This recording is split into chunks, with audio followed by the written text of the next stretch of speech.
এখানে অপ্রদর্শিত আয়কে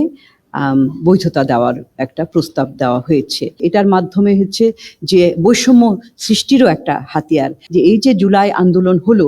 সেটা তো বৈষম্যহীন আন্দোলন হয়েছিল, এবং ইনফ্যাক্ট এই যে বাজেটের প্রত্যয়টাও কিন্তু বলা হচ্ছে যে বৈষম্যহীন সমাজ প্রতিষ্ঠা করার, সেটার সাথে চরমভাবে সাংঘর্ষিক। গত ২রা জুন যে মাননীয় অর্থ উপদেষ্টা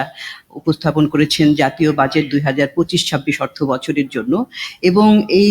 বাজেটটা এমন একটা সময়ে উপস্থাপিত হলো যখন বাংলাদেশের অর্থনীতি বিভিন্ন ধরনের চ্যালেঞ্জের মুখে রয়েছে, এবং যার কারণে আমরা দেখেছি গত 3 বছর থেকে সামষ্টিক অর্থনীতির স্থিতিশীলতাটা ক্রমান্বয়ে ভঙ্গুর হয়েছে। সবচেয়ে গুরুত্বপূর্ণ এবং বহুল আলোচিত সেটি হচ্ছে যে এখানে অপ্রদর্শিত আয়কে বৈধতা দেওয়ার একটা প্রস্তাব দেওয়া হয়েছে, এবং এই বৈধতার ফলে এটা দেওয়া হয়েছে যে বিল্ডিং অথবা অ্যাপার্টমেন্ট সেইখানে সেটা ক্রয় করতে গেলে তো অপ্রদর্শিত আয় দেখিয়ে এবং এটা বর্ধিত হারে স্পেশাল বিশেষ কর দিয়ে সেটা ব্যবহার করা যাবে। এবং কিন্তু আপনারা জানেন যে সিপিডি বরাবরই বলে এসেছে যে অপ্রদর্শিত অর্থ অর্থাৎ যেটাকে আমরা কালো টাকা বলে থাকি, কালো টাকাকে বৈধকরণের যে প্রস্তাব সেটা একেবারেই বন্ধ করা উচিত। সেটা নৈতিকভাবে সমর্থনযোগ্য নয়, এবং সেটা আমরা নৈতিকভাবে সমর্থন করি না, এবং এটা যারা সৎ করদাতা সৎ আয় করে তাদের প্রতি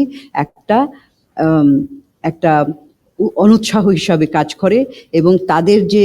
নৈতিকতার উপরে একটা আঘাত হিসাবে আমরা মনে করি, এবং এটা আমরা প্রস্তাব করছি যে এটা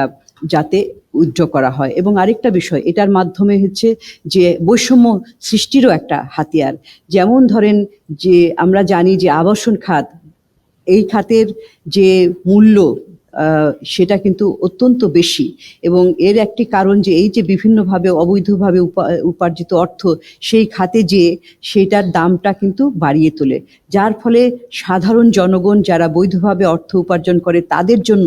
একটা অ্যাপার্টমেন্ট কেনা কিংবা একটা বসত বাড়ি এখানে কেনার তাদের জন্য প্রায় অসম্ভব হয়ে পড়ে, এবং যার ফলে একটা সমাজে বৈষম্য হয়। এবং আমরা সেজন্যই বলছি যে এই যে জুলাই আন্দোলন হলো সেইটা তো বৈষম্যহীন আন্দোলন হয়েছিল, বৈষম্যহীন সমাজের জন্য, এবং ইনফ্যাক্ট এই যে বাজেটের প্রত্যয়টাও কিন্তু বলা হচ্ছে যে বৈষম্যহীন সমাজ প্রতিষ্ঠা করার, সেটার সাথে চরমভাবে সাংঘর্ষিক। তারপরে হচ্ছে যে বিভিন্ন ধরনের সম্পদ এবং স্বাস্থ্য পরিবেশ ইত্যাদির উপরে কিছু সারচার্জ করা হয়েছে, এবং আমরা যেটা বলছি যে সারচার্জের ফলে আমরা যেটা পরিবেশগতভাবে এটা পজিটিভভাবে আমরা দেখছি, বিশেষ করে ধরুন যে ইলেকট্রিক ভেহিকেল ইত্যাদির উপরে সারচার্জ এটা কমানো হয়েছে, যার ফলে এটাকে একটা পরিবেশ বান্ধব অবস্থা সৃষ্টি করতে সহায়তা করবে, পরিবেশ বান্ধব গাড়ি ব্যবহারকে উৎসাহিত করবে। আর আরেকটা হচ্ছে যে স্বাস্থ্যের ক্ষেত্রেও, যেমন ধরুন যে বিভিন্ন ধরনের সিগারেট বিড়ি ইত্যাদির উপরে যে বাড়ানো হয়েছে, সেটাও স্বাস্থ্যের পয়েন্ট অফ ভিউ থেকে একটা ভালো পদক্ষেপ।